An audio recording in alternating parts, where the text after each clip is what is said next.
dari kita. Kan? Allah sudah tentukan dulu lagi sebelum kita lahir, sebelum dunia ini wujud, sebelum para roh itu diwujudkan, Allah sudah tentukan pada 18 hari bulan 2, Isra Mi'raj, jam 10.08, kita semua masuk kelas tadabbur. Sudah ditentukan sekian lama. So, kita nak atau tak nak, semua ke arah itu. Semua ke arah itu. Kita nak atau tak nak. Macam mana Ustaz boleh kata nak atau tak nak? Ya, kadang kita dah plan yang lain. Kita dah plan yang lain. Pukul 11 nak panggil maid, tolong bersihkan rumah. Dah plan yang lain. Tapi sebab opah bagi peluang. Ustaz, boleh tak? Free tak? Saya jawab free. So, nak atau tak nak, Allah kumpulkan kita. Lalu kita kata tergempar. Sedangkan benda ni sudah pun tercatat dulu lagi. Sudah tertulis. Dan Allah kata benda tu mudah je Allah nak buat. Jadi apa impak pada kita? Impak pada kita ialah kalau berlaku sesuatu, kan macam ni, kalau berlaku sesuatu, Allah nak tengok apa respon kita. Kita akur ke walaupun kita dah ada plan lain? Atau kita rasa, wow, terujanya nak ikut? Respon-respon itulah yang dicatat oleh malaikat. Gerak hati kita terhadap yang berlaku tu yang dicatat oleh malaikat. Yang berlaku tetap akan berlaku. Kemarau ke, hujan ke, terbit matahari ke, dia tetap akan berlaku. Sunnatullah tu tetap akan berlaku. Gempa bumi ke, dia tetap akan berlaku pada tempoh, tempat, masa yang Allah sudah pun tetapkan. Dia tetap akan berlaku. Hari Isnin tetap akan berlalu. Kita akan tetap jumpa hari Isnin. Sudah pun ditetapkan. Tinggal lagi bagaimana mood kita berjumpa dengan hari Isnin setelah 2 hari bercuti. Mood itu yang Allah nilai, kira dan catat. Kan. Lalu Allah kata setiap musibah tu dia tetap akan berlaku. Cuma likailah tak sau. Kenapa Allah bagi tahu ini semua? Kan? Ini perbincangan ni dia termasuk dalam bab takdir. Takdir. Mungkin timbul soalan, kenapa tiba-tiba Allah cerita pasal takdir? Tengah cerita tentang apa infak, tentang cahaya, tentang kalau buat baik macam mana dia boleh dapat cahaya, tiba-tiba cerita pasal takdir. Kan? Ayat sebelum tu uiddat sabiqu ila maghfiratin, pergi bersegera menuju kepada pengampunan dari Allah. Dan ayat 22 Allah cerita pasal takdir. Why tiba-tiba cerita pasal takdir? Likaila taksau. Kenapa cerita tiba-tiba pasal takdir? Pertama, Allah nak bagi tahu hanya dia yang tahu tentang benda ghaib. Kan, kita perlu minta pengampunan sebab Allah tahu benda ghaib. Bila Allah kata Allah tahu benda ghaib, Allah tahu dosa yang kita buat, sembunyi-sembunyi ke, terang-terang seorang-seorang kita ke, apa yang ada dalam hati ke, Allah tahu. Sebab tu Allah beritahu tentang hikmah musibah tu. Allah tahu takdirnya, kenapa ia dijadikan. Dalam masa yang sama kita tak tahu. Sampai ke saat ini 81,000 orang cedera. 45,000 orang meninggal di Turki. Kalau tanya setiap manusia atas muka bumi, setiap penduduk Turki yang sedang mengalami benda tu. Benda ni ada hikmah. Tanya setiap orang, apa hikmah gempa bumi? Kita tak tahu. Kita tak tahu yang gempa bumi itu ada hikmah. Yang kita tahu ramai orang meninggal. Ramai orang meninggal. Tapi sekarang Allah bagi tahu kenapa Allah buat takdir semacam itu. Kenapa takdir Allah itu berlaku? Likaila ta'saw ala ma fatakum wala tafrahu bima atakum wallahu la yuhibbu kulla mukhtalin fakhur. Hikmah paling besar ialah supaya kita tak sombong dan bangga diri. Apa yang berlaku? Gempa ke, tsunami ke, yang kita kata musibah, kapal terbang jatuh ke, semua itu berlaku supaya kita manusia tak sombong. Dan kesalahan sombong merupakan kesalahan yang fatal, kesalahan yang total. Kesalahan yang total. Sombong, kita mewarisi sikap iblis. Mukhtalin fakhur, sombong dan takbur lagi membangga diri. So, bila berlaku satu musibah, terus ingat ayat ini. Allah tak nak aku sombong. Itu hikmah paling besar. Sebab lazimnya, kan, katalah, Kak Miss dia baru terima berita gembira. Kita tak boleh buat contoh macam tu. Katalah saya cakap dengan Opah sedang dilanda duka. Kereta accident.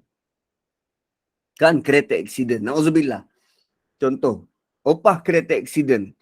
Lalu kita jumpa Opah nangis-nangis, Ustaz, kereta saya accident, Ustaz, kereta saya accident. Lalu kita sebagai Ustaz, kenalah bagi kata-kata yang boleh bagi dia motivasi. Sabar Opah, pasti ada hikmah di sebalik semua ni. Kita hanya buat pernyataan umum, pasti ada hikmah di sebalik semua ni. Tapi kita tak sebut pun spesifik. Apa hikmahnya? Lalu bila Opah dengar, oh pasti ada hikmah. Opah pun fikir-fikir. Apa hikmahnya? Tak jumpa. Apa hikmahnya? Dan tak jumpa apa hikmahnya.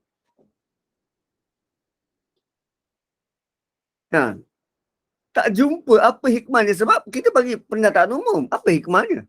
Kereta accident, apa hikmahnya? Dan sekarang Allah bagi tahu hikmah atas apa pun yang berlaku ialah jangan terlalu sedih. Okay? Jangan berduka cita apa yang tak ada. Tu kalau accident supaya jangan bersedih dan dalam masa yang sama jangan terlalu gembira terhadap apa yang diberikan. Sebab Allah tak suka orang yang sombong. Sekarang kita ada dua situasi. Kak Miss tengah gembira jadi nenek. Tengah gembira jadi nenek. So ayat ini bagi tahu jangan terlalu gembira. Boleh gembira, jangan terlalu. Sebab bila kita gembira ni dia ada risiko.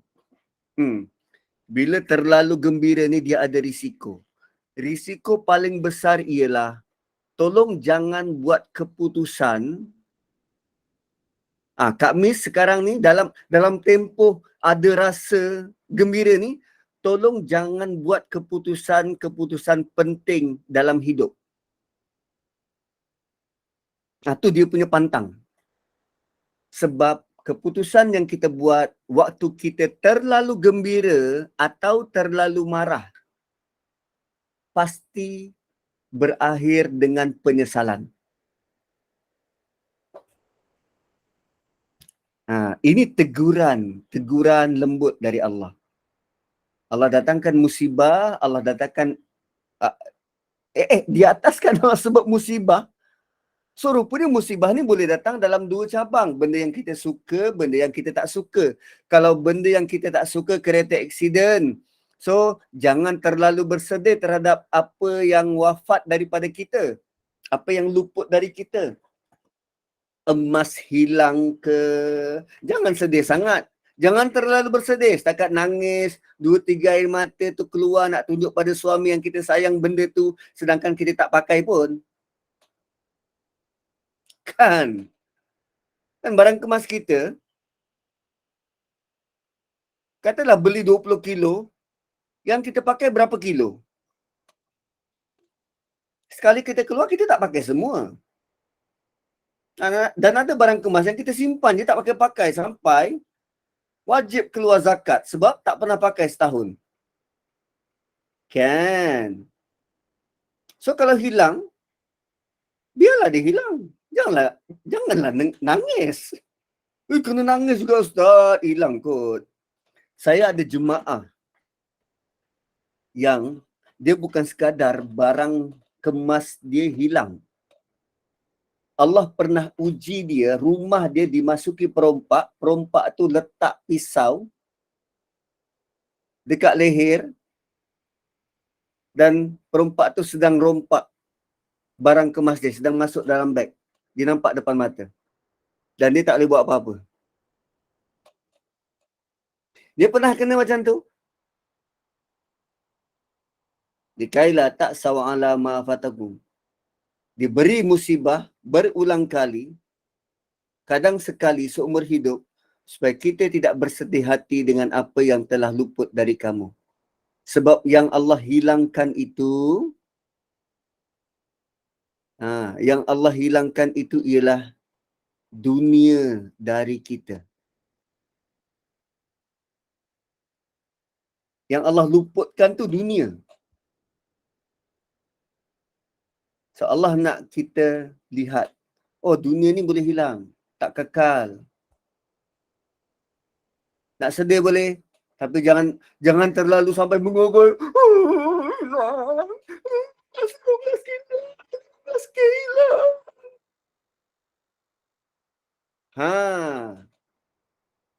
So maksudnya, okey, bagi Puan Azaza, dia berjaya lalui keadaan yang sebenarnya traumatik tu. Benda tu trauma. Dia boleh hadapi kerana ada nilai iman tu. Kerana dia tahu realiti. Tapi lazimnya orang yang nampak apa bukan realiti. Dia tak tahu apa yang berlaku. Lalu dia salahkan itu, salahkan ini. So dua sudut musibah, musibah kecelakaan, kerugian dan musibah kegembiraan. Dua sudut musibah, kecelakaan dan kegembiraan. Kedua-duanya Allah sering datangkan ujian demi ujian supaya kita tak sombong. Wallahu la yuhibbu kulla mukhtalin fakur, supaya kita tak sombong. So ada orang yang tak diuji. Lalu bila dia tak diuji, dia tak pernah rasa benda tu. Dia tak pernah rasa benda tu. Contoh, anak 10 orang, semuanya selamat, hidup bahagia. Buat bisnes maju. Kan? Dia kata dia mula daripada kecil, daripada muda menyimpan. So, dia buat bisnes. Bisnes yang ni maju, meletup. Kemudian dia jual dengan orang lain bisnes tu. Lalu dia pergi buat bisnes yang lain. Pun maju, meletup. So dia kata, cara aku bisnes, aku buat je sampai berjaya dan aku jual pada orang lain. Kemudian aku reka lagi bisnes lain. Berjaya, aku jual pada orang lain. Aku sebenarnya tak perlu pun bisnes ni. Aku ada idea, aku banyak idea. Dan aku bagi je pada orang, bagi. Wallahu la yuhibbu kulla mukhtalin fakhur. Allah tak suka orang yang sombong, takbur, lagi bangga diri. Saat dia kata, selama aku buat bisnes, aku tak pernah rugi ya. Semua tentang aku. Allah tak sebut pun pasal Fir'aun, pasal Qarun, tak ada nama tu pun. Tapi ada orang yang tidak diuji dengan berat. Dan itu rupanya bahaya. Sebab hasilnya orang itu rasa dia istimewa. Dia special. Dialah pakar perniagaan. Sebab bila dia berniaga, tak pernah rugi. Dia tidak diuji dengan rugi. Tapi rupanya dia tak sedar dia sedang diuji dengan kekayaan, dengan kejayaan. Dan kejayaan itu dianggap sebagai kurnia. Dan kan itulah ujian dia.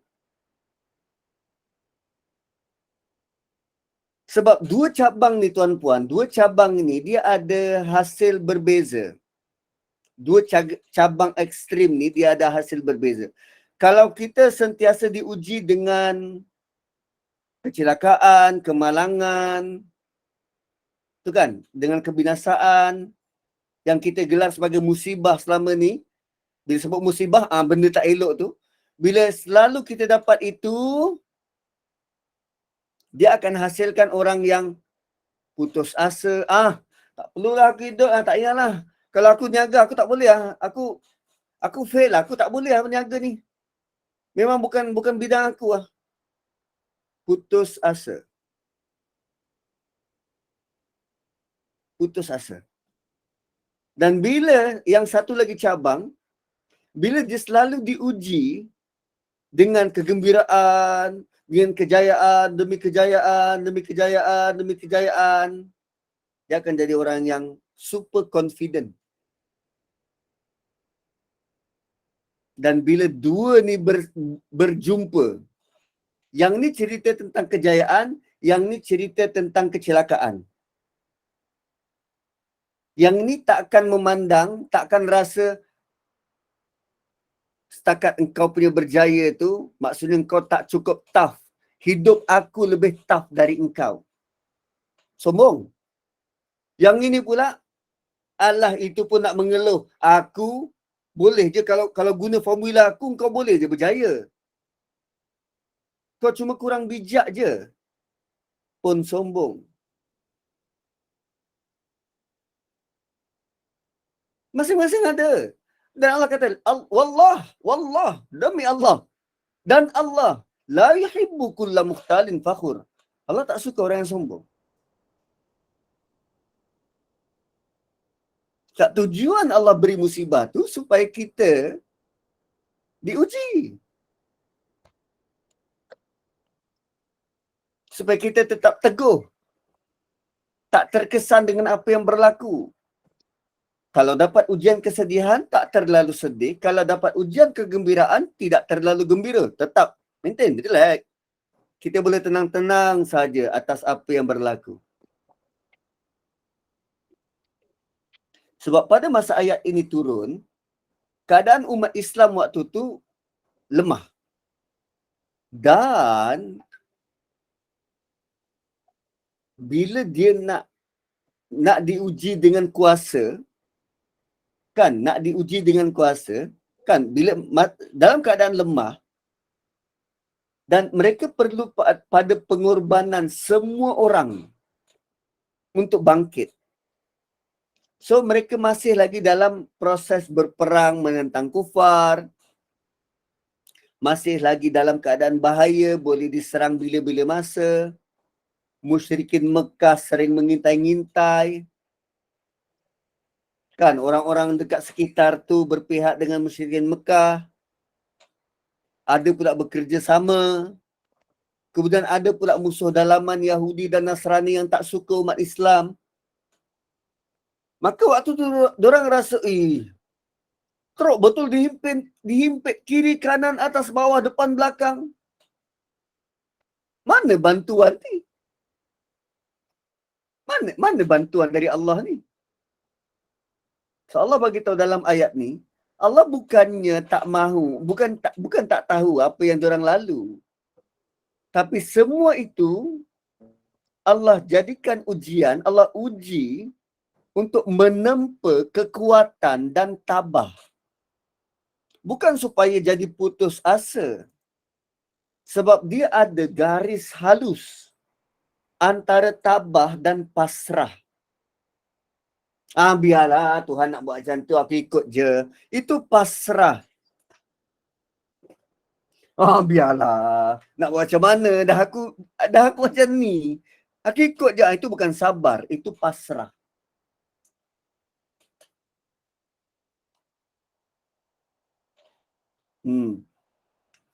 Itu pasrah. Suara saya memang slow-slow. Slow-slow romantik macam tu. Mungkin lain kot puan, lain. So,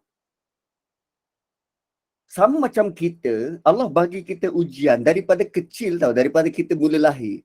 Ujian demi ujian, ujian tu sama ada, dia kadang kalau kita sakit, ujian bukan hanya untuk kita, tapi orang dekat keliling. Seorang suami sakit, ujian buat isteri sanggup jaga tak suami. Seorang isteri sakit, ujian buat suami. Suami sanggup tak jaga isteri. Ujian mak sakit, anak-anak macam mana? Sanggup tak jaga? Jiran-jiran macam mana? Boleh tahan tak dengan ujian yang dikenakan tu? Kawan-kawan macam mana? Nak ambil tahu tak? So, dia serampang pelbagai mata. Ujian yang Allah bagi ni. Dan setiap kali diuji, kita sepatutnya semakin tabah dan semakin kuat. Semakin tabah dan semakin kuat. Oleh itu, kalau kita kena suatu perkara yang malang, maka didiklah diri tak perlu bersedih sangat. Sebab kita dah tahu. Kita dah tahu benda tu pasti berlaku, Allah dah tentukan. Kan? Oh, suara saya masih tak dengar. Kesiannya. Tak apa, ada recording kan? Nanti boleh dengar recording. Harap-harap daripada recording tu, suara semakin merdu. Gitu kan. Suara semakin merdu. So, bila Allah dah bagi tahu, sebelumnya Allah bagi tahu semua dah tertulis. Semua dah tertulis. So, bila berlaku sesuatu, jangan sedih sangat. Benda memang Allah nak. Memang Allah nak jadi begitu. So, kita ikut dia. Oh, Allah nak gini. Okeylah ni anak mati. Anak meninggal. Okeylah ni Allah memang nak begini. Aku terima. So, adakah kita bersedih? Saya rasa tak. Tidaklah seperti orang yang terkejut menerima berita suatu. Sebab kita sudah mula berdamai dengan kehendak Allah.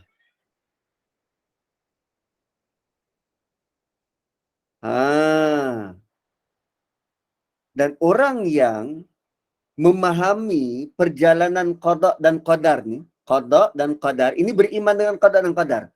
Orang yang memahami, dia tidaklah menguasai qada dan qadar tu, tapi dia nampak perjalanan tu, hidup dia lebih tenang. Hidup dia lebih tenang.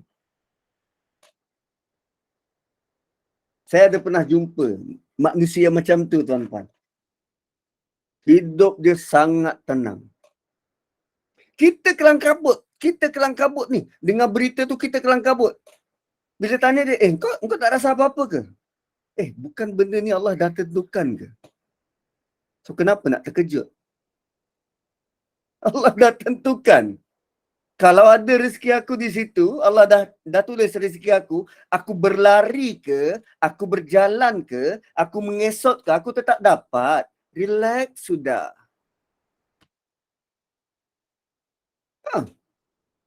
Simple gila. Kan? Contoh kita buat makan-makan, buat buffet. Ini tengah lapar. Okey, kelas. Sekarang kita tutup dan kita boleh pergi makan. Waktu kita budak-budak dulu, apa kita buat? Terus pergi berebut. Berebut sana, belanggar sini, berebut. Tapi kalaulah setiap orang tu faham, jika ada rezeki kita pasti dapat. Sama ada kita berlari ke, bergolek ke, kita duduk kat situ je ke, pasti dapat. Black Friday punya sale. Tengok orang sampai berpijak-pijak.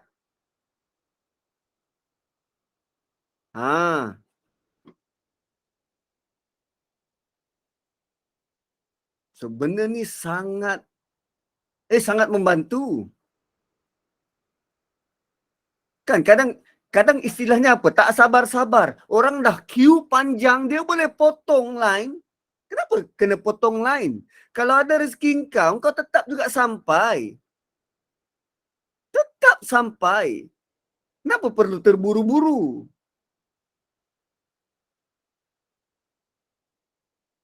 Kalau bukan rezeki kita, dah masuk mulut, kita mati. Tak sempat telan pun.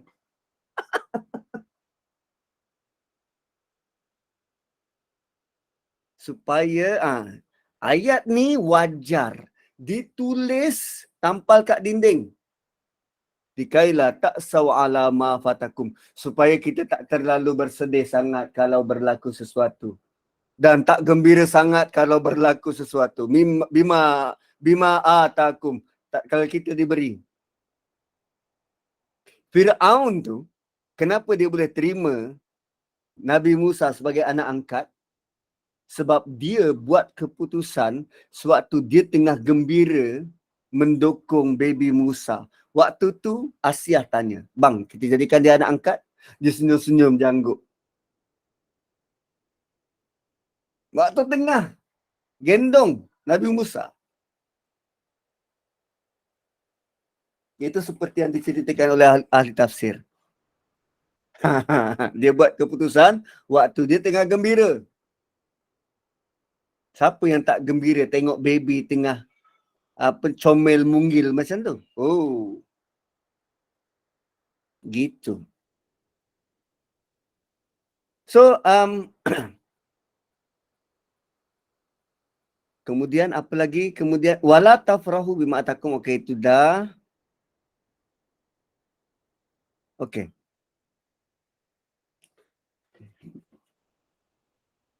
Ahli tafsir ada sebut tentang kita perlu ada dua benda, sabar dan syukur. Sabar dan syukur. So, kehidupan kita ni ada, kehidupan yang kita lalui ini berada pada dua perkara ni. Kalau tidak sabar, maka syukur. Kalau tidak syukur, maka sabar. So, selalunya kita kaitkan bila tak berjaya, sabar. Bila berjaya, syukur. So, kita berada di tengah-tengah antara kedua, sabar dan syukur. Kemudian Allah tutup dengan wallahu la yuhibbu kulla mukhtalin fakhur. Kalimah yang kita nak tengok ialah mukhtal. Mukhtal. Mukhtal ni apa? Mukhtal ni kata akar dia khoyala. Khoyala. Bahasa Kelantannya koya. Bahasa Kelantannya koya. Apa koya? Hayal.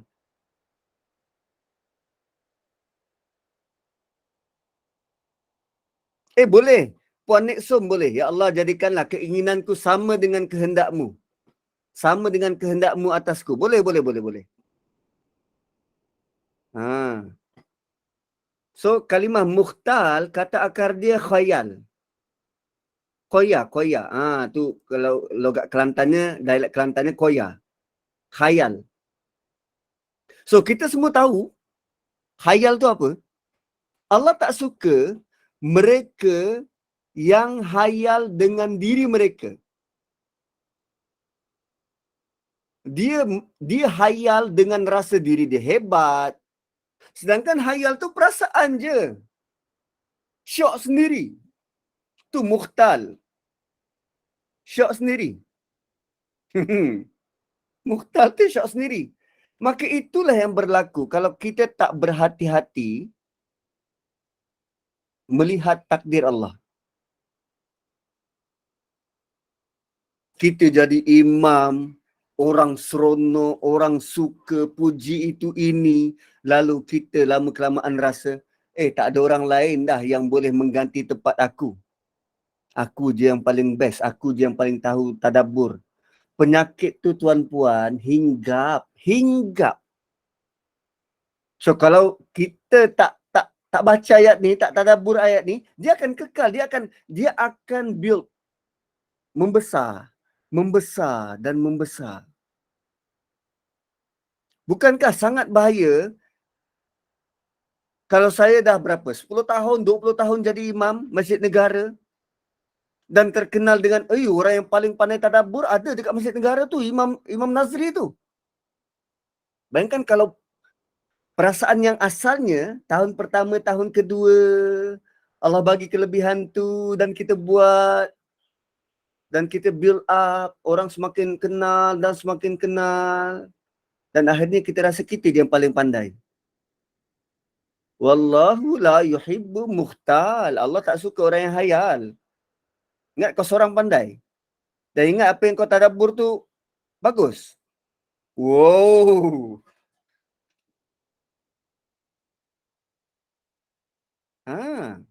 So kalau kita tak berhati-hati, akhirnya hati kita akan terbina perasaan khayal seperti sebab akulah yang buat. Kerana aku yang jadi ketua projek tu jadi. Mereka sangka mereka lah menjadi punca benda tu berjaya. Itu hayalan. Sedangkan Allah yang gerakkan hati manusia, telinga manusia, sentiasa tekun dan dengar. Allah yang sampaikan perkataan yang kita ucap terus masuk hati manusia. Allah yang hilangkan gangguan-gangguan yang patutnya mengganggu. Ada ibu-ibu yang ada anak kecil, anaknya terbaring, diam, tak berkutik waktu ikut kelas. Allah bantu jaga, beri keamanan pada baby tu. Kalau tak, baby tu menangis, dia terpaksa jaga anak, langsung tak hirau tentang kelas. Semuanya Allah bagi, semua Allah bagi. Tapi sebab kita tak sedar, kita mudah hayal. Konon-konon kita lah, semua kerana kita. Kalau kita tak lalui ayat ni tuan-puan, kita tidak sedar. Dan kita perasan. Allah tak suka. Allah tak suka. Mukhtal. Sebab kesannya, kita akan rasa kita lah paling hebat. Kan? Masjid tu berdiri kerana kita. Madrasah ni berjalan kerana kita. Street dakwah tu diterima kerana kita. Ramai orang masuk Islam kerana kita. Oi, banyak. Dan akhirnya mereka hayal dan sombong dengan kelebihan diri sendiri. Mereka lupa perkara itu berjaya sebab Allah dah tulis. Allah yang beri. Berjaya ke tak berjaya Allah dah tulis. Kau buat ni nanti kau berjaya. Tapi Allah nak tengok respon kau. Okay, hati kau macam mana? Ya, semua orang tak terlepas. Semua orang tak terlepas dari perasaan tu. Cuma Allah nak tengok respon kita macam mana. Terus hanyut dengan rasa seronok atau kita mula sedar, ya Allah, betul. Aku pernah buat macam tu. Ya, aku buat macam tu. Akulah orangnya. Aku mengaku aku buat macam tu dan aku bertaubat, ya Allah. Semuanya milik Engkau, ya Allah. Semuanya milik Engkau.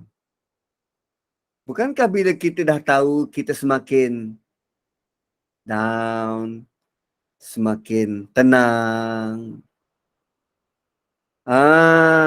Gitu. So ayat semacam ini membantu untuk menghilangkan keakuan lalu membina sifat-sifat kehambaan. Kita bukan siapa-siapa, kita milik Allah. So keras tak peringatan dari surah Hadid? Keras. Sehingga dia benar-benar boleh melunakkan hati. Tulis ayat ni, tampal kat dinding rumah tu. Tulis. Buat khat. Barulah bercambah ayat-ayat tentang yang nak ditulis kat dinding tu. Kenapa kena tulis, Ustaz? Iyalah, kita jumpa pun setahun sekali waktu bulan Ramadan. Itu pun sebab nak khatam Quran. Itu pun baca dengan laju kan? Kalau tak tadabbur macam ni, memang taklah. Dikailah tak sawa ala ma fatakum Wala tafrahu bima atakum wallahu la yuhibbu kulla mukhtalin fakhur. Allah tak suka orang yang khayal. Itu satu perkataan. Fakhur pula. Kita nak tengok fakhur. Fakhur ni kata dasar dia ialah fakhara. Fa, kha dengan ra. Fakhara. Fakhara ni maksud dia bangga diri dan rasa hebat. So mukhtalin fakhur, dia hayal yang dia hebat. Berbangga. Kalau tadi mukhtal, khayal tu berbangga dengan kelebihan dalaman. Semua aku hebat, aku begini. Fakhur pula kelebihan luar. Aku handsome, aku pandai bercakap. Tu. So mukhtal bangga dalam diri, fakhur bangga di luar. Siapa yang paling handsome dalam kalangan imam tu? Dalam muda. Handsome pula tu. Kan? Ada pula, siapa yang paling sedap bacaan dalam masjid negara tu? Adalah qari. Pernah ikut pertandingan peringkat itu dan peringkat ini. Setiap kali majlis-majlis rasmi, pasti aku yang dipilih.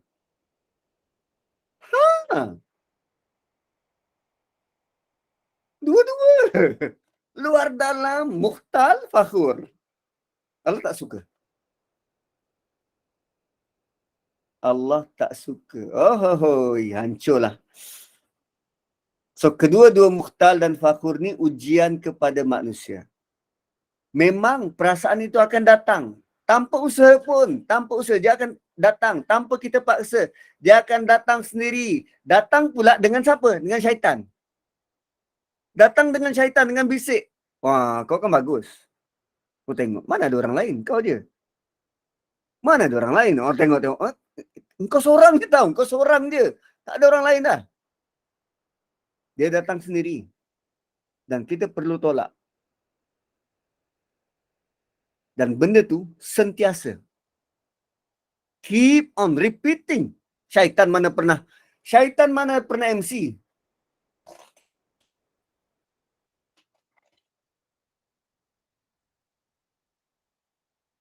Fakhur, bangga luar. Mukhtal tadi, kata akar dia khayal, maksudnya dia bangga dalam diri.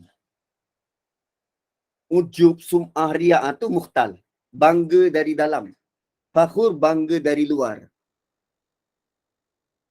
Dan syaitan tak pernah ambil MC. Sentiasa. Macam mana nak tepis tu, Ustaz? Macam mana nak tepis? Saya pun kena, tuan-puan, nak tepis macam mana? Semua orang kena. Nasihat daripada penulis tafsir ini, dia kata, kita kenalah tolak. Nak tolak macam mana tu? Dan benda ni biasa. Benda ni biasa datang. Dan salah satu ujian yang berat adalah bila datang perasaan-perasaan begini. Benda ni ujian berat, dia biasa datang, dan semua orang kena. So, dah tahu kan? Dah tahu apa bentuk ujiannya kan? Ujian berat yang datang ni, dah tahu? So, bila dah tahu, maka senanglah kita nak perasan bila dia datang. Kan senang kita perasan, kita tahu, dia datang. Selama ni kita tak perasan. Kita tak perasan benda tu salah. Tapi bila dia datang, kita dah mula kenal. So, bila dah kenal, kita sudah mula berusaha, macam nak handle lah. Mungkin aku kena buat macam ni kot. Senang kita nak adjust. Mungkin aku kena istighfar. Mungkin aku kena buat macam ni. Mungkin aku kena minta perlindungan dari Allah. Senang nak adjust sebab sudah kenal. Problemnya ialah ramai orang tak sedar. Kalau kita tidak kenal, tak sedar, benda tu yang susah. Sebab tu kita kena kenal musuh ini. Kerana kalau tak kenal, susah nak tolak. Bukankah Allah kata syaitan mubin. Syaitan tu adu mubin. Adu mubin. Musuh yang jelas. Nyata. So bila Allah bagi tahu Allah tak suka la yuhibbu kulla mukhtalin fakhur, asalnya kita tak tahu, sekarang dah jelas. Oh, ada ujian bangga diri, kita rasa kita bagus, ada ujian bangga yang luaran. Kita rasa kita paling handsome, paling sedap masak, paling itu, paling ini, kitalah terpaling. Oh, ada ujian tu. Jelas tak? Jelas. Bila dah jelas, kita tahu, oh ini kerja syaitan. Syaitan yang menghasut. Terang bagi kita. Oh, okey, okey. Aku perasan dah tu. Dia datang. Kadang-kadang kita berperang dengan diri kita kat dalam. Perang. Aku paling bagus. Tak adalah, ramai lagi orang lagi bagus. Tak, aku yang paling bagus. Tak, ramai lagi. Dan dia berlaku hari-hari. Struggle tu tuan-puan, jangan risau. Allah tulis. Struggle tu Allah ambil kira, jangan risau. Sebab cara agama ini berjalan tak sama seperti dunia berjalan. Kalau kita kerja, bos nak hasil. Kalau kita kerja, bos nak hasil. Kan? Kita kerja sales, jual-jual itu, jual ini. So katalah kita target 1 bulan jualan 1,500. 1,500 apa? Buah kereta. Kita target 1 bulan jualan macam tu. Tapi kerana berlaku sesuatu, benda tu tak berlaku, tak dapat. Tapi kita dah niat awal dah, target kita 1,500. Bos tanya, apa kau buat bulan ni?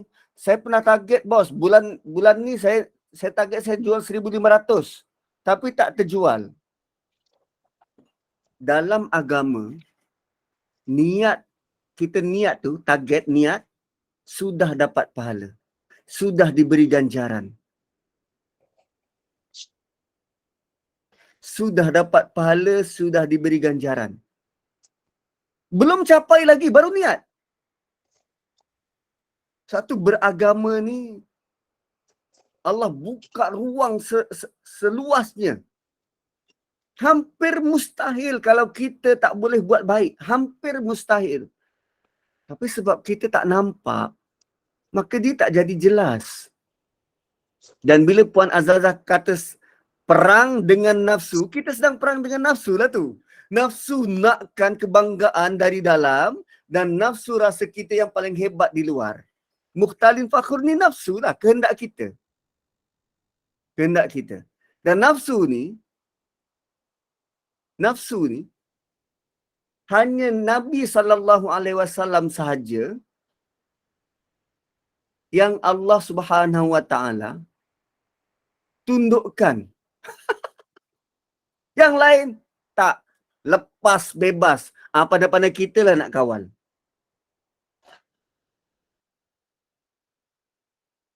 Pandai-pandai kita lah nak kawal. Itu baru sebut nafsu. Dia ada satu lagi entiti, nama dia qarin. Qarin Nabi Islam, Allah Islamkan. Qarin yang lain tak. Belum tentu. So dia ada nafsu, dia ada qarin, dia ada syaitan. Oh, garu kepala kita. Garu kepala. So sekarang kita nak tumpu apa? Nak tumpu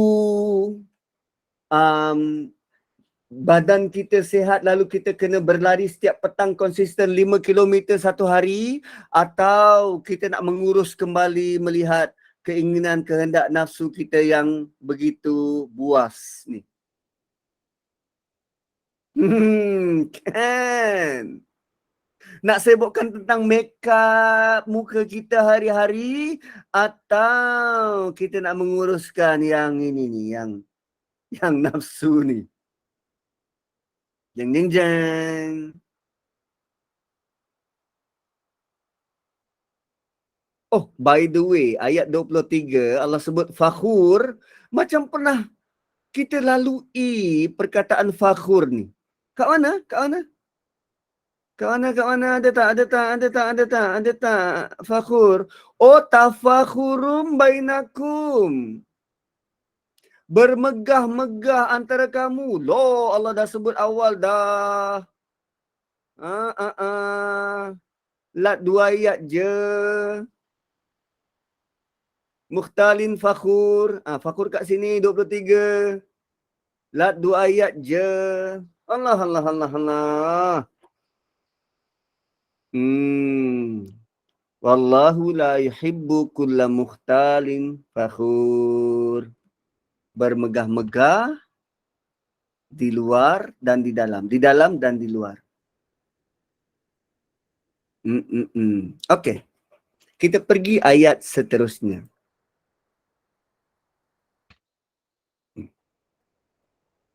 So Allah sambung pula ayat seterusnya cerita sifat orang yang khayal dan sombong ni. Khayal dan sombong.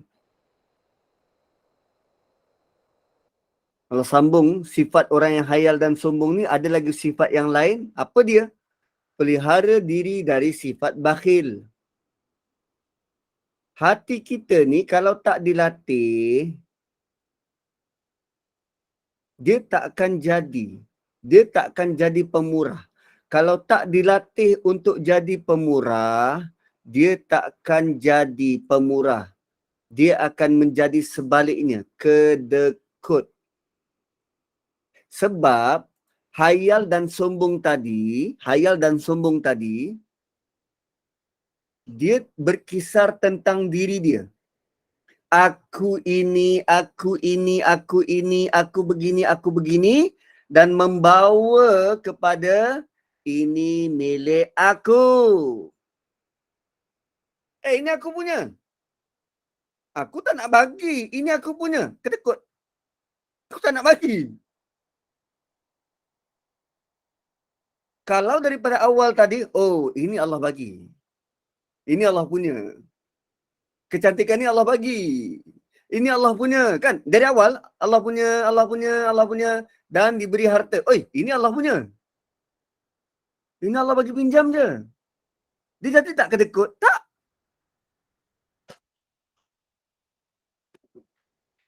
So rupanya tuan-puan, orang kedekut ni bukannya baru berlaku. Kedekut ni ialah sifat yang sudah lama dipupuk. Hasil daripada bangga diri, keakuan, tu. Dia dah lama dipupuk begitu. Akhirnya terhasillah. Kedekut ni adalah hasil akhir. Hasil akhir. Kita takut macam tu tau, Opah. Jadi turun-temurun.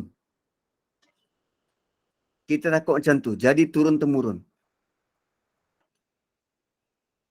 Mak bapak aku dulu pun tak bagi. Kenapa aku kena bagi? Uish. Keluarga Haji Bakhil kan? Cikgu Murni. Cikgu Murni, ada orang tu dia macam suka pada Cikgu Murni. Siapa tu Tuan Haji? Ada nama dia Kil. Suka betul lah Haji Bakhil tu.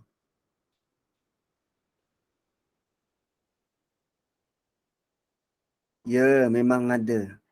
Rupanya susah nak bersedekah itu adalah produk hiliran. Produk hiliran. Dia ada yang awal dia. Dia sudah berjalan lama. Tak semua orang macam tu. Semua orang macam tu, jangan risau.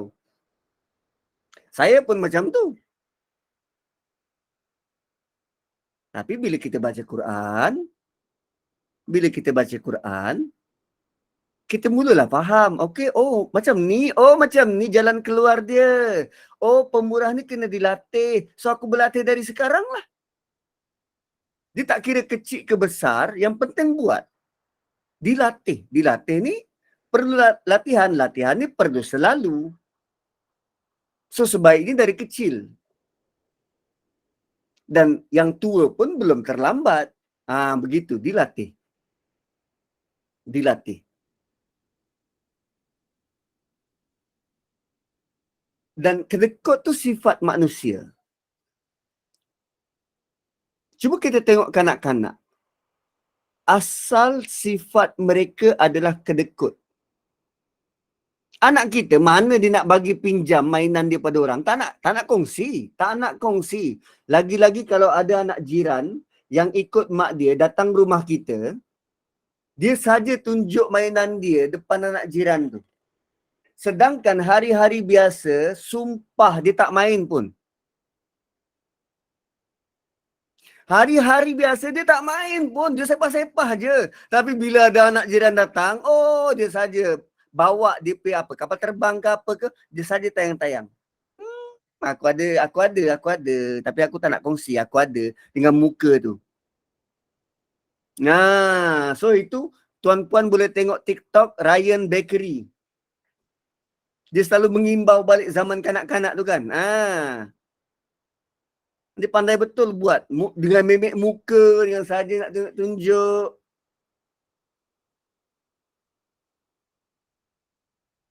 Dan dari kanak-kanak dia ada perasaan tu. Jadi sifat itu memang kedekut insight.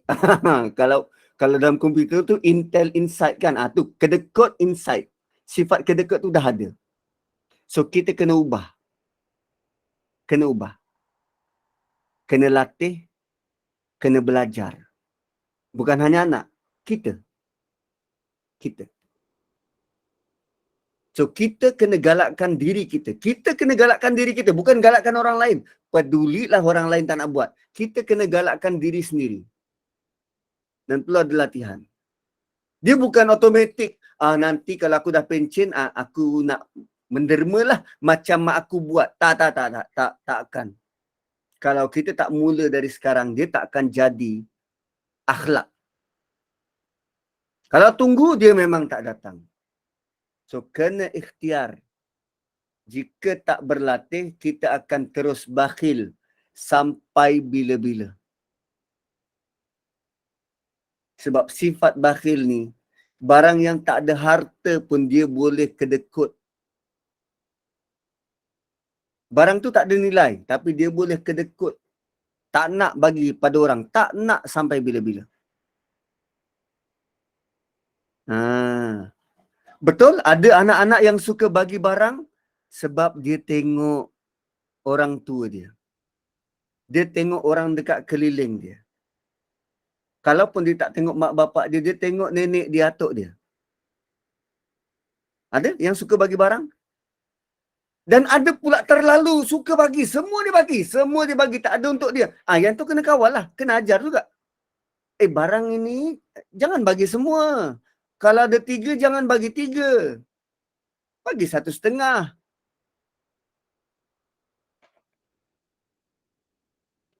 Bakhil dan membazir, mana lebih teruk? Bagi saya membazir lebih teruk sebab Allah kaitkan dengan syaitan. Bakhil ni Allah tak kaitkan dengan siapa-siapa.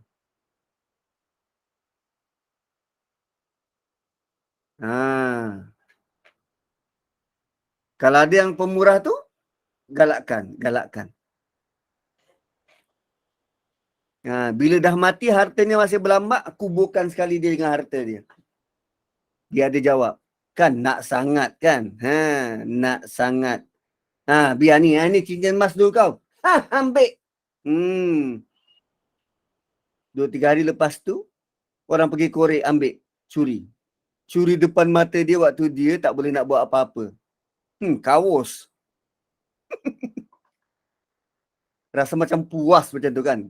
Padan muka. Janganlah kedekut sangat. Alladzina yabkhaluna. So Allah bagi tahu alladzina yabkhaluna wa ya'muruna an-nasa bil bukhli wa man yatawalla fa innallaha huwal ghaniyul hamid. So sifat seterusnya ialah alladzina yabkhalun, orang-orang yang bakhil. Dan orang-orang yang bakhil ni macam mana? Kita sambung lain kali. Barakallahu li wa lakum, kembali kepada moderator.